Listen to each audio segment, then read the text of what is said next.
ವಿದ್ಯಾರ್ಥಿಗಳೇ, ತಮಗೆಲ್ಲರಿಗೂ ಬೆಳಗಿನ ಶುಭ ನಮನಗಳು. ಈಗಾಗಲೇ ಹಿಂದಿನ ತರಗತಿಯಲ್ಲಿ ಭಾಜಿಕ ರಿಕ್ತ ಸಮೀಕರಣಗಳಿಗೆ ಸಂಬಂಧಿಸಿದ ಹಾಗೆ ದ್ವಿಪದೋಕ್ತಿಗಳ ವರ್ಗ, ದ್ವಿಪದೋಕ್ತಿಗಳ ಘನವನ್ನು ಕಂಡುಹಿಡಿಯುವುದನ್ನ ಈಗಾಗಲೇ ತಿಳ್ಕೊಂಡಿದ್ದೀವಿ. ಜೊತೆಗೆ ತ್ರಿಪದೋಕ್ತಿಗಳ ವರ್ಗವನ್ನು ಸೂತ್ರಗಳ ಸಹಾಯದಿಂದ ಹೇಗೆ ಕಂಡುಹಿಡಿಯಬೇಕು ಮತ್ತು ಸಾಂಖ್ಯಿಕ ಸಮಸ್ಯೆಗಳನ್ನು ಬಿಡಿಸುವ ವಿಧಾನಗಳನ್ನು ತಿಳ್ಕೊಂಡಿದ್ದೀವಿ.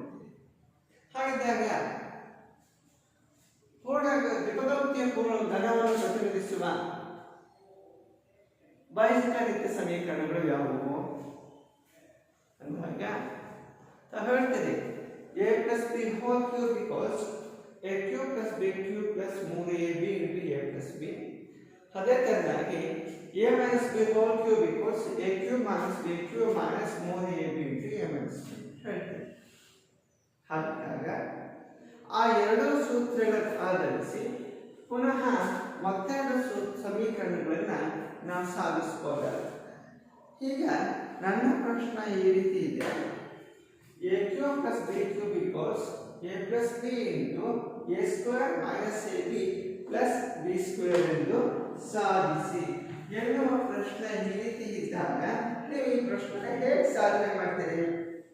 ಸಾಧನೆ ಮಾಡುವಾಗ ಅಲ್ಲಿ ಅನುಸರಿಸುವ ಕ್ರಮಗಳೇನು? ಈಗಾಗಲೇ ನೀವು ಹಿಂದಿನ ತರಗತಿಯಲ್ಲಿ ಸೂತ್ರವನ್ನು ಸಾಧನೆ ಮಾಡಿದ ರೀತಿಯಲ್ಲಿ a plus b whole cube ಸೂತ್ರ ಗೊತ್ತಿದೆ. a plus b whole cube ಅಂತ ಹೇಳಿದಾಗ ಅದರ ವಿಸ್ತರಣೆ a cube plus b cube plus 3ab into a plus b. ಈಗ ನಿಮಗೆ ಕೆಲವರಿಗೆ ಸುಳ್ಳು ಸಿಕ್ಕಿರಬಹುದು. ನಾವು ಕಂಡುಹಿಡಿಯಬೇಕಾಗಿರೋದು a cube plus b cube ಬಲಪಾರ್ಶ್ವದಲ್ಲಿದೆ, ಇದನ್ನು ನೋಡಿ, ಇದರ ಬೆಲೆಯನ್ನು ಕಂಡುಹಿಡಿಯಬೇಕು. ಹಾಗಿದ್ದಾಗ plus 3ab a plus b ಈ ಪದೋಕ್ತಿಯನ್ನು ಎಡಪಾರ್ಶ್ವಕ್ಕೆ ಸ್ಥಳಾಂತರ ಮಾಡಿ. ಎಡಪಾರ್ಶ್ವಕ್ಕೆ ಸ್ಥಳಾಂತರ ಮಾಡಿದಾಗ ಅಲ್ಲಿ ಏನಾಗುತ್ತೆ? ಚಿಹ್ನೆ ಆದರೂ ಬದಲಾಗುತ್ತೆ ಅಲ್ವಾ? ಹಾಗೆ ಉಳಿದಿದ್ದೇನು? a cube plus b cube. ಹಾಗಿದ್ದಾಗ ಇವೆರಡರ ಸಾಮಾನ್ಯ ಅಪವರ್ತನ ಯಾವುದು? a plus b. a plus b ಸಾಮಾನ್ಯ ಅಪವರ್ತನ ಆದರೆ ಇಲ್ಲಿ ಉಳಿದಿದ್ದೇನೀಗ? a plus b whole square minus 3ab equals a cube plus b cube. ಅನ್ನೋದಕ್ಕೆ ಈಗ a plus b into a plus b whole square ಸೂತ್ರದ ವಿಸ್ತರಣೆ ಹೇಳ್ತೀರಿ. a square plus b square plus 2ab minus 3ab ಅಲ್ವಾ? which is equal to a cube plus b. ಹಾಗಿದ್ದಾಗ a plus b into a square plus b square, ನೋಡಿ 2ab ನಲ್ಲಿ 3ab ಕಳೆಯಿರಿ. ಆಗ ಬರುವಂತಹ ಉತ್ತರ ಮೈನಸ್ ab ಆಗುತ್ತೆ, which is equal to a cube plus b cube ಅಲ್ವಾ? ಸೊ ಈಗ ಇದನ್ನ ಹೈಲೈಟ್ ಮಾಡೋದು ಏನಂದ್ರೆ a plus b into a square minus ab plus b square equals a cube plus b cube. ನಮಗೆ LHS ಈಕ್ವಲ್ಸ್ ಬೇಕು, RHS equals ಅಲ್ಲ. That is a cube plus b cube equals a plus b into a square minus ab plus b square. ಅಲ್ಲೇ ಈ ರೀತಿ ಬರೀತೇವೆ. ಇದನ್ನ ಸಾಧನೆ ಮಾಡುವ ಕ್ರಮ ಈ ರೀತಿ ಇದೆ. ಇಲ್ಲಿ ನೀವು a cube plus b cube ಸೂತ್ರದ ವಿಸ್ತೃತ ರೂಪ a plus b into a square minus ab plus b square ಅಂತ ಹೇಳ್ತೀವಿ. ಹಾಗಿದ್ದಾಗ ಇಲ್ಲಿ a cube plus b cube ವಿಸ್ತರಣೆಯಲ್ಲಿ ಎಷ್ಟು ಅಪವರ್ತನಗಳಿದೆ? 2 ಅಪವರ್ತನಗಳಿದೆ. ಹಾಗಿದ್ದಾಗ ಸಾಮಾನ್ಯ ಅಪವರ್ತನ ಯಾವುದು? a plus b. ಸಾಮಾನ್ಯವಲ್ಲದ ಅಪವರ್ತನ a square minus ab plus b square. ಅಲ್ವಾ ಮಕ್ಕಳೇ? ಹಾಗಿದ್ದಾಗ a cube plus b cube ಬೀಜೋಕ್ತಿಯ ಅಪವರ್ತನಗಳು ಯಾವುವು ಅಂದಾಗ ಎ ಪ್ಲಸ್ ಬಿ ಮತ್ತು a square minus a b plus b square. ಸಾಮಾನ್ಯವಾಗಿ ಈ ಸೂತ್ರವನ್ನು ಆಧರಿಸಿ ಒಂದು ಹಂತಕ್ಕೆ ಕೇಳುವಂತಹ ಪ್ರಶ್ನೆ ಹೆಚ್ಚಿರ್ತದೆ. ವಸ್ತುನಿಷ್ಠ ಪ್ರಶ್ನೆಗಳಾಗಬಹುದು ಅಥವಾ ಬಹು ಆಯ್ಕೆ ಪ್ರಶ್ನೆಗಳಾದರೂ ಕೂಡ ಬರುವಂತಹ ಸಾಧ್ಯತೆ ಹೆಚ್ಚಾಗಿರುತ್ತೆ. ಇಲ್ಲಿ a cube plus b cube ವಿಸ್ತರಣೆ ತಿಳ್ಕೊಂಡ್ವಿ. ಹಾಗಿದ್ದಾಗ ಮುಂದಿನ ಪ್ರಶ್ನೆ a cube minus b cube ಅದರ ವಿಸ್ತರಣೆ ಏನು? ಅದನ್ನು ಹೇಗೆ ಸಾಧಿಸ್ತೀರಿ? ಹಾಗಿದ್ದಾಗ a cube minus b cube ಬೀಜೋಕ್ತಿಯ ವಿಸ್ತರಣೆ ಅಂದಾಗ a minus b into a square plus a b plus b square ಅಂತ ಹೇಳ್ತೇವೆ. ಹಾಗಿದ್ದಾಗ ಅದನ್ನು ಹೇಗೆ ಸಾಧನೆ ಮಾಡ್ತೀರಿ? ಹಾಗೆ ಸಾಧನೆ ಮಾಡುವ ಅನುಕ್ರಮವೇನು? ನೀವು ಹಿಂದಿನ ತರಗತಿ ತಿಳ್ಕೊಂಡಿದ್ದೀರಿ. A plus b whole cube ಸೂತ್ರವನ್ನು ಈ ರೀತಿ ಸಾಧನೆ ಮಾಡುವಾಗ a plus b whole cube ಸೂತ್ರವನ್ನು ಹೇಗೆ ಸಾಧನೆ ಮಾಡಿದ್ರಿ? ಎ ಬೆಲೆ ಎ ಇಟ್ಕೊಂಡು ಬಿ ಬೆಲೆ ಮೈನಸ್ ಬಿ ಅನ್ನು ಆದೇಶ ಮಾಡಿದಾಗ ನಿಮಗೆ A minus b whole cube ಸೂತ್ರ ಅದೇ ಅನುಕ್ರಮಣೀಯವಾಗಿ ಅದೇ ಸೂತ್ರವನ್ನು ಅಳವಡಿಸಿ ಇಲ್ಲಿ ಎ ಬೆಲೆ ಎ ಆಗಿ ಬಿ ಬೆಲೆ ಮೈನಸ್ ಬಿ ಹಾಕಿದ್ರೆ ನಿಮಗೆ ಬಂದಾಗುತ್ತೆ. ಹಾಗಿದ್ದಾಗ ಆ ಸಮೀಕರಣವನ್ನು ಹೇಗೆ ಸಾಧಿಸಬಹುದು ಅನ್ನೋದನ್ನ ನೋಡೋಣ. ಮಕ್ಕಳ ಪ್ರಶ್ನೆ ಈ ರೀತಿ ಇದೆ ನೋಡಿ. A cube minus b cube equals a minus b into a square plus a b plus b square ಎಂದು ಸಾಧಿಸಿ ಪ್ರಶ್ನೆ ಇದೆ ಅಲ್ವಾ? ಈಗ ನಿಮಗೆ ಗೊತ್ತಿದೆ a minus b whole cube ಸೂತ್ರವೇನು? A cube minus b cube minus 3ab into a minus ಮಹತ್ತಮ ಘಾತ 3 ಹೊಂದಿರುವ ದ್ವಿಪದೋಕ್ತಿಯನ್ನು ಬಲಪಾರ್ಶ್ವದಲ್ಲೇ ಇಟ್ಕೊಳ್ಳಿ. ಉಳಿದಂತಹ ಎಡಪಾರ್ಶ್ವದಲ್ಲಿ minus 3ab into a minus ನಿಂದ ಎಡಪಾರ್ಶ್ವಕ್ಕೆ ಪಕ್ಷಾಂತರ ಮಾಡಿದಾಗ ಚಿಹ್ನೆ ಮೈನಸ್ ಇರೋದು ಪ್ಲಸ್ ಆಗುತ್ತೆ ಅಲ್ವಾ? ಹೀಗೆ ನೋಡಿ ಅದೇ ರೀತಿ ಬರೀತಾರೆ A minus b whole cube plus 3ab into a minus B equals A cube minus b cube ಅಲ್ವಾ? ಹಾಗಿದ್ದಾಗ ಇಲ್ಲಿ ಎಡಪಾರ್ಶ್ವದಲ್ಲಿ ನೋಡಿ ಈ ಬಹುಪದೋಕ್ತಿಯನ್ನು ಗಮನಿಸಿದಾಗ ಇಲ್ಲಿ ಸಾಮಾನ್ಯ ಅಪವರ್ತನ ಯಾವಾಗ ಬರ್ತದೆ? ಹೌದು, ಎ ಮೈನಸ್ ಬಿ ಬರುತ್ತೆ ಅಲ್ವಾ? ಎ ಮೈನಸ್ ಬಿ ಸಾಮಾನ್ಯ ಅಪವರ್ತನ ತೆಗೆದಾಗ ಇಲ್ಲಿ ಉಳಿದಿರತಕ್ಕಂಥ ಸಂಗತಿ A minus b whole square plus 3ab which equals a cube minus b cube. ಈಗ ನಿಮಗೆ a minus b whole square ಸೂತ್ರ ಗೊತ್ತಿದೆ. ಅದರ ವಿಸ್ತರಣೆ ಏನು ಹೇಳ್ತೀರಿ? a square plus b square minus 2ab plus 3ab which is equal to a cube minus b cube ಅಲ್ವಾ?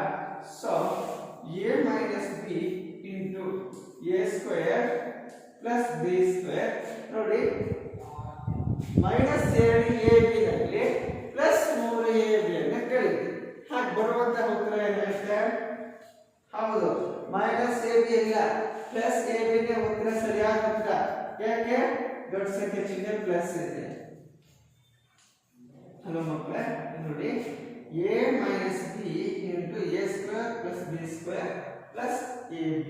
But ನಮ್ಮ ಪ್ರಶ್ನೆ ಸಾಧನೆ ಹೇಗಿದೆ? RHS ಅಲ್ಲಿ a minus b into a square plus ab plus b square ಅಂತ ಬರ್ತದೆ. ಈಗ reverse process ಬರ್ಕೊಂಡು ಹಿಮ್ಮುಖವಾಗಿ ಬಂದಾಗ a cube minus b cube equals a minus b into a square plus ab plus b square. ಕಾಣ್ತಾ ನೋಡಿ ಇಲ್ಲಿ ಪ್ರಶ್ನೆ ಈ ರೀತಿ ಇರುತ್ತೆ. a cube minus b cube ನಿತ್ಯ ಸಮೀಕರಣವನ್ನು ಸೂಚಿಸುವ ಸೂತ್ರವನ್ನು ಬರೆಯಿರಿ. ಹಾಗಿದ್ದಾಗ ನಿಖರವಾದ ಉತ್ತರ a cube minus b cube equals a minus b into a square plus ab plus b square. ಹಾಗಾದ್ರೆ a cube minus b cube ಬಹುಪದೋಕ್ತಿ ಅಪವರ್ತನಗಳು ಯಾವುವು? a minus b ಒಂದು ಅಪವರ್ತನ. ಹಾಗಾದ್ರೆ ಮತ್ತೊಂದು ಅಪವರ್ತನ a square plus ab plus b square. ಹಾಗೆ ಇದ್ದಾಗ ಇಲ್ಲಿ ಸಾಮಾನ್ಯ ಅಪವರ್ತನ ಯಾವುದು? ಸಾಮಾನ್ಯ ಅಪವರ್ತನ a minus b. ಸಾಮಾನ್ಯವಲ್ಲದ ಅಪವರ್ತನ a square plus ab plus b square.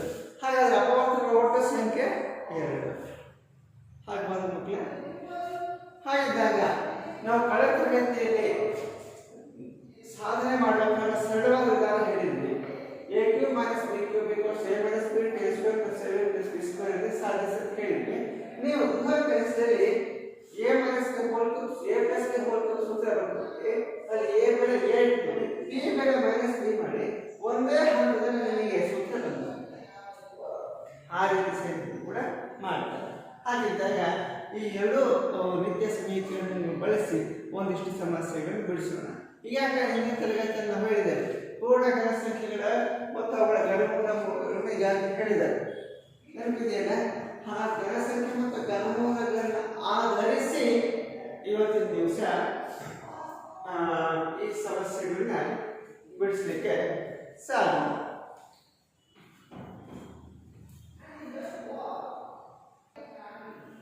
ಮಕ್ಕಳ ಪ್ರಶ್ನೆ 2 ರೀತಿಯ ಪ್ರಶ್ನೆಗಳನ್ನು ನಾನೀಗ ನಿಮ್ಮಲ್ಲಿ ನಿರೂಪಣೆ ಮಾಡಿದ್ದೇನೆ. ಮೊದಲನೇ ಪ್ರಶ್ನೆ ಈ ರೀತಿ ಇದೆ. ಮೊದಲನೇ ಪ್ರಶ್ನೆ 27y³ ಪ್ಲಸ್ 125 z³ ಅಂತ ಇದೆ ಪ್ರಶ್ನೆ. ಬಹುತೇಕ ನಿನ್ನೆ ತರಗತಿಯಲ್ಲಿ ಪ್ರಶ್ನೆ ಮಾಡಿ ಹಾಗೆ ಸೂತ್ರದಲ್ಲಿ ಈ ಸಮಸ್ಯೆಯಲ್ಲಿ 2 ಸಂಖ್ಯೆಗಳು ಕಾಣ್ತೇವೆ, 27 ಮತ್ತು 125. ಹಾಗಿದ್ದಾಗ 27 ಮತ್ತು 125 ಇವೆಲ್ಲ ಸಂಖ್ಯೆಗಳಿವು ಘನ ಸಂಖ್ಯೆಗಳ ಘನ ಸಂಖ್ಯೆಗಳು. ಹೌದು, ಘನ ಸಂಖ್ಯೆಗಳು ಅಂದಾಗ ಪೂರ್ಣ ಘನ ಸಂಖ್ಯೆಗಳನ್ನು ಹೇಳ್ತಾರೆ. ಹಾಗಾದ್ರೆ 27ರ ಘನಮೂಲ ಎಷ್ಟು? 3 ಅಲ್ವಾ? y³ ನ ಘನಮೂಲ y. ಇದನ್ನ 3y³ ಅಂತ ಬರೀಬಹುದಾ? 125 z³ ಅಂತಿದೆ.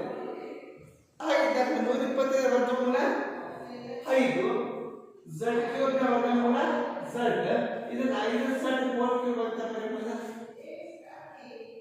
ಸೊ ಇದು ನಿಮಗೆ ಗೊತ್ತಾಯ್ತು. ಈಗ ದತ್ತ ಸಮಸ್ಯೆಯನ್ನು ಏನು ಬರ್ಕೊಂಡು ಹಾಗಾದ್ರೆ ಯಾವ ನಿತ್ಯ ಸಮೀಕರಣದ ರೂಪದಲ್ಲಿದೆ? That is a³ plus b³ ರೂಪದಲ್ಲಿದೆ. ಹಾಗಿದ್ದಾಗ ಇದನ್ನ a plus b into a square minus ab plus b square ಅಂತ ಸೂತ್ರ ಬರೀತಾರೆ. ಈಗ ಹೋಲಿಕೆ ಮಾಡಿ, ಇಲ್ಲಿ a ಬೆಲೆ ಎಷ್ಟಿದೆ? 3y, b ಬೆಲೆ 5z ಇದೆ ಅಲ್ವಾ? ಸೊ ಹಾಗಿದ್ದಾಗ ಇಲ್ಲಿ ನೋಡಿ a plus b 3y plus 5z into a square, a ಬೆಲೆ 3y ಮೈನಸ್ ab, a ಬೆಲೆ 3y b ಬೆಲೆ 5z plus b square plus of 5z whole square. So 3y plus 5z into ನೋಡಿ, so 3y whole square ಅಂತ ಹೇಳ್ತಾ ಇದ್ದೀವಿ. 3y ನ ವರ್ಗ ಎಷ್ಟಾಗುತ್ತೆ? 3y ಹೋಲ್ ಸ್ಕ್ವೇರ್ ಅಂದ್ರೆ ಅದನ್ನ 2 ಬಾರಿ ಗುಣಿಸಿ 9y ಸ್ಕ್ವೇರ್ ಆಗುತ್ತೆ. ಹಾಗೇನೆ plus into plus plus plus into minus minus. ಮೊದಲು ಸಂಖ್ಯಾ ಸಹಗುಣಕವನ್ನು ಗಮನಿಸಿ. 5 ಮೂಲೆ 15, ಬೀಜ ಸಹಗುಣಕ y ಮತ್ತು z ನ ಗುಣಲಬ್ಧ yz. ಇದೇ ರೀತಿ 5z ಹೋಲ್ ಸ್ಕ್ವೇರ್ ಅಂದ್ರೆ 25z ಸ್ಕ್ವೇರ್. ಈ ರೀತಿ ಈ ಸಮಸ್ಯೆಯನ್ನು ಬಿಡಿಸ್ತೇವೆ. ಈಗ ಇದಕ್ಕೆ ವಿರುದ್ಧವಾಗಿ a³ ಪ್ಲಸ್ b³ ಹೇಳಿರ್ತಾನೆ, ಇದರ ವಿಲೋಮ ಏನಾಗುತ್ತೆ? ಅವಾಗ ಸಂಕಲನ ವಿಲೋಮ ಅಂದಾಗ a³ ಮೈನಸ್ b³ ಆಗುತ್ತೆ. ಹಾಗಿದ್ದಾಗ ಇಲ್ಲಿ ಇನ್ನೊಂದು ಸಮಸ್ಯೆ ನಾನು ತೋರಿಸಿದೆ ನೋಡಿ. 64 m³ ಮೈನಸ್ 343 n³ ಬಂದಿದೆ. ಸೊ ನಾವು ಕಳೆದ ತರಗತಿ ಕಲಿತಿರುವ ಹಾಗೆ 64 ಮತ್ತು 343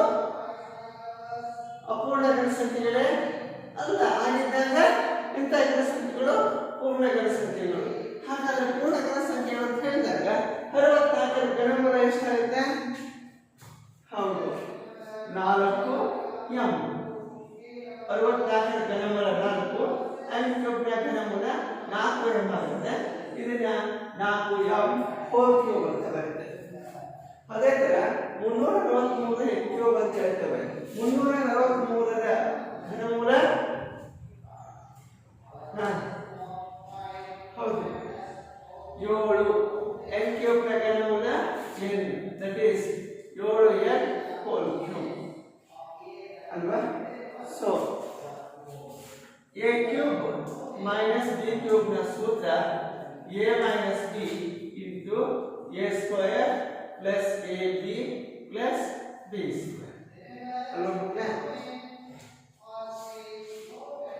ಏನಂದ್ರೆ ಈ ಸೂತ್ರಕ್ಕೂ ಮತ್ತು ಬೆತ್ತ ಸಮಸ್ಯೆಗೆ ಹೋಲಿಕೆ ಮಾಡಿದಾಗ a ಬೆಲೆ ಎಷ್ಟಿದೆ 4m, b ಬೆಲೆ 7m. ಕೆಲವರು ಹೇಳ್ತೀರಿ a ಬೆಲೆ 4m ಹೋಲ್ ಕ್ಯೂಬ್ ಇದೆ, ನೀವು ಯಾಕೆ 4 ಅಂತ ಹೇಳ್ತೀರಿ ಅಂತೀರಿ. ಘಾತಾಂಕ ಸಂಖ್ಯೆ ಕ್ಯಾನ್ಸಲ್ ಆಗುತ್ತೆ, ಉಳಿದಿದ್ದ ಆಧಾರ ಸಂಖ್ಯೆ 4m. ಈ ದತ್ತಾಂಶಗಳನ್ನ ಸೂತ್ರಕ್ಕೆ ಆದೇಶ ಮಾಡಿ a ಮೈನಸ್ b, a ಬೆಲೆ 4m, b ಬೆಲೆ 7m ಅಲ್ವಾ. a ಸ್ಕ್ವೇರ್ ಅಂದಾಗ a ಬೆಲೆ 4m whole square plus ab 4m into 7m plus b ಬೆಲೆ 7m whole square. Okay, so 4m minus 7m equals 4m whole square ಅದಲ್ಲ, ಇದರ ವರ್ಗ ಸಂಖ್ಯೆ ಎಷ್ಟಾಗುತ್ತೆ 16m ಸ್ಕ್ವೇರ್ ಪ್ಲಸ್ ಇಲ್ಲಿ ಅಲ್ಪಾವರಣ ವಿಸರ್ಜನೆ ಮಾಡಿ 7 4 28 m into n m n 7n whole square ಅಂದ್ರೆ 49 n ಸ್ಕ್ವೇರ್. ಈ ಬೀಜೋಕ್ತಿಯ ವಿಸ್ತರಣೆ ಮಾಡಿದಾಗ ಬರುವಂತಹ ಉತ್ತರ 4m minus 7n into 16n square plus 28n plus 69 n square. ಹಾಗಾದರೆ ಇವೆರಡು ಬಿಡಿಸುವ ವಿಧಾನವನ್ನು ಅರಿತು ಗೃಹ ಕೆಲಸಕ್ಕೆ ಒಂದು 4 ಪ್ರಶ್ನೆಗಳು ತಗೊಳ್ತೀರಿ.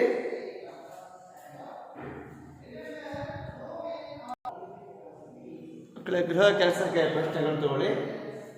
ಮೊದಲನೇ ಪ್ರಶ್ನೆ 27x cube minus 8y cube. ಎರಡನೇ ಪ್ರಶ್ನೆ 125x cube minus y cube. ಮೂರನೇ ಪ್ರಶ್ನೆ 64x cube minus 323y cube. ನಾಲ್ಕನೇ ಪ್ರಶ್ನೆ 729x ಕ್ಯೂಬ್ ಮೈನಸ್ 216. ಈ ಸಮಸ್ಯೆಗಳನ್ನು ಗೃಹ ಕೆಲಸಕ್ಕೆ ತಗೊಳ್ಳಿ. ತದನಂತರ ಮುಂದಿನ ಸಮೀಕರಣ a cube plus b cube plus c cube minus 3abc. ಆ ಬೈಸಿಕಲಿತ ಸಮೀಕರಣದ ಸೂತ್ರದ ವಿಸ್ತರಣೆಯನ್ನ ಹೇಗೆ ಸಾಧಿಸಬೇಕು ಅನ್ನೋದನ್ನ ತಿಳಿಯೋಣವೇ. ಮಕ್ಕಳ ಪ್ರಶ್ನೆ ಈ ರೀತಿ ಇದೆ ನೋಡಿ.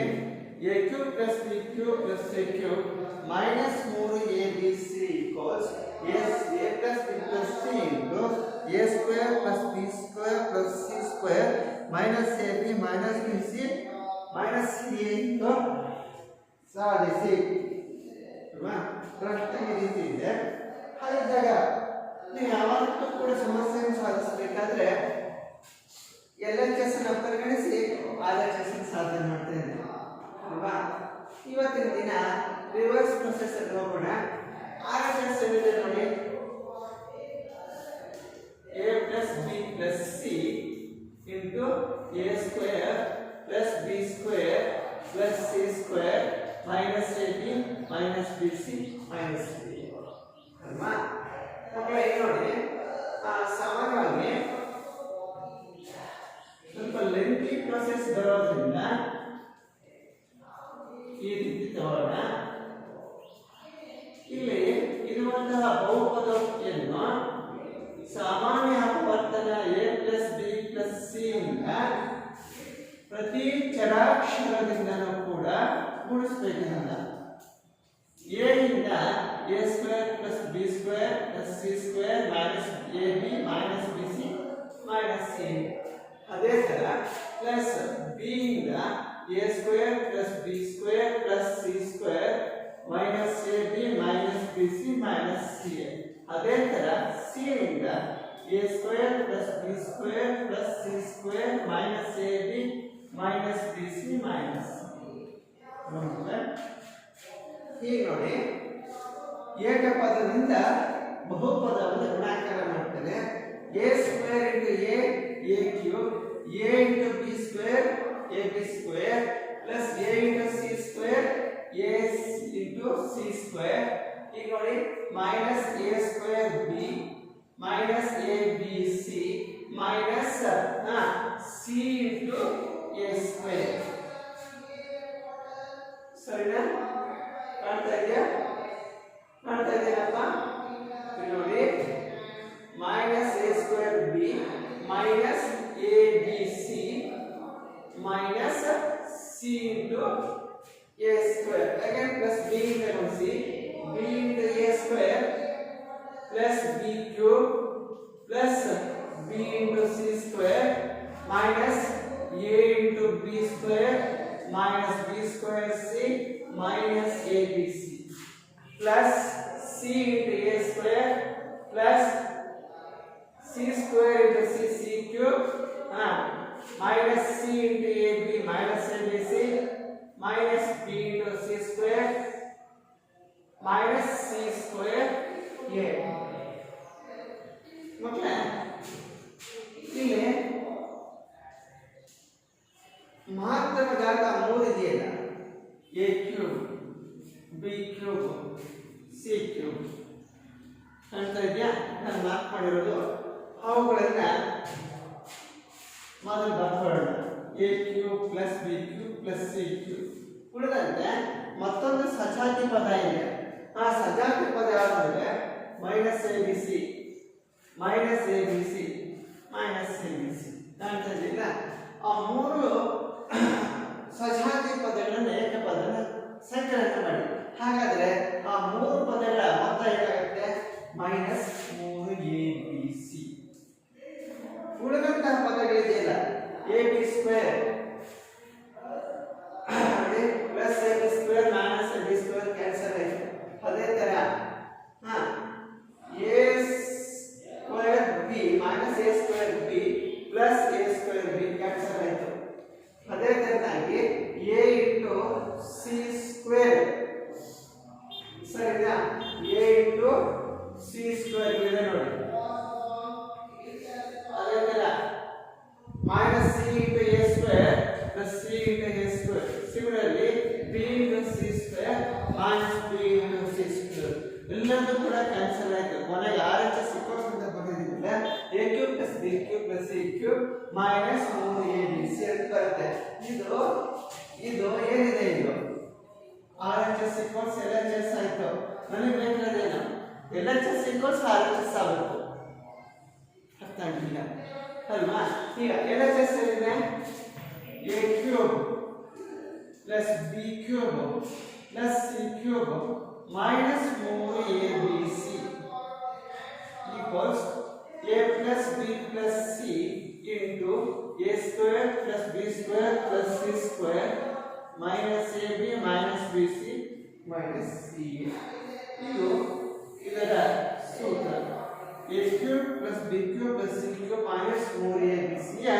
ವಿಸ್ತರಣೆಯ ರೂಪ ಇದು ಬರುತ್ತೆ ಅರ್ಥ ಆಯ್ತಾ ಮಕ್ಕಳೇ ಹಾಗಿದ್ದಾಗ ಇದರಲ್ಲಿ ಬರ್ತಕ್ಕಂಥ ಅಪವರ್ತನಗಳು ಯಾವುವು a plus b plus c ಒಂದು ಅಪವರ್ತನ ಮಾತ್ರ ಇನ್ನೊಂದು ಅಪವರ್ತನ a square plus b square plus c square minus ab minus bc minus a ಇನ್ನೊಂದು ಅಪವರ್ತನ ಆಗುತ್ತೆ ಹಾಗಿದ್ದಾಗ ಒಟ್ಟು ಎರಡು ಅಪವರ್ತನಗಳನ್ನು ಕಾಣ್ತವೆ ಇದರ ವಿಸ್ತರಣೆ ರೂಪವನ್ನು ಕೂಡ ಇದಾಗುತ್ತೆ ಸಾಮಾನ್ಯವಾಗಿ ಇದರಲ್ಲಿ ಸಮಸ್ಯೆಯನ್ನು ಬಿಡಿಸುವಂಥ ವಿಧಾನ ಹೇಗೆ ಅಂತೇಳಿ ತಿಳಿದುತ್ತಾನೆ ಇಲ್ಲೂ ಕೂಡ ನಿಮಗೆ ಪೂರ್ಣಗಣ ಸಂಖ್ಯೆಗಳ ಜ್ಞಾನ ಇದ್ರೆ ಸಾಕು ಆ ಪೂರ್ಣಗಣ ಸಂಖ್ಯೆಗಳ ಮೂಲವನ್ನು ಸೂತ್ರಕ್ಕೆ ಆದೇಶ ಮಾಡಿದ್ರೆ ನಿಮಗೆ ಬಂದು ಹೋಗ್ಬಿಡುತ್ತೆ ಅಂತಹ ಸಮಸ್ಯೆಗಳನ್ನು ಹೇಗೆ ಬಿಡಿಸಬೇಕು ಅನ್ನೋದನ್ನ ನೋಡೋಣ ಬಹುತೇಕ ನೀವು ಆರಂಭಿಕ ತರಗತಿಯಿಂದ ಬೈಜಗಣಿತ ಸಮೀಕರಣವನ್ನು ನೋಡಿದಾಗ ಸುಮಾರು 11 ಸೂತ್ರಗಳ ಪರಿಚಯ ಈಗಾಗಲೇ ನಿಮಗೆ ಆಗಿದೆ ಓಕೆ ಈ 11 ಸೂತ್ರಗಳ ಪರಿಚಯವನ್ನು ಆಧರಿಸಿ ಭಿನ್ನ ಭಿನ್ನ ಸಮಸ್ಯೆಗಳನ್ನು ಕೂಡ ಕಲಿತಿದ್ದೀರಿ ಅಲ್ವಾ ಮಕ್ಕಳೇ ಹಾಗಿದ್ದಾಗ ಈ ಸಮಸ್ಯೆಯನ್ನು ಹೇಗೆ ಬಿಡಿಸಬೇಕು ಅನ್ನೋದು ಪ್ರಾರಂಭ ಮಾಡೋದಕ್ಕಿಂತ ಮುಂಚೆ ಬೃಹತ್ ಕೆಲಸದಲ್ಲಿ ಇದೇ ಸೂತ್ರವನ್ನು ಹೇಗೆ ನಾನು RHS equals LHS ಅಂತ ಸಾಧನೆ ಮಾಡಿದ್ದೇನೆ, ನೀವು LHS equals RHS ಅಂತ ಹೇಳಿ ಸಾಧನೆ ಮಾಡ್ತಿರಲ್ವಾ, ಬೃಹತ್ ಕೆಲಸ ಮಾಡ್ತಿರಲ್ವಾ.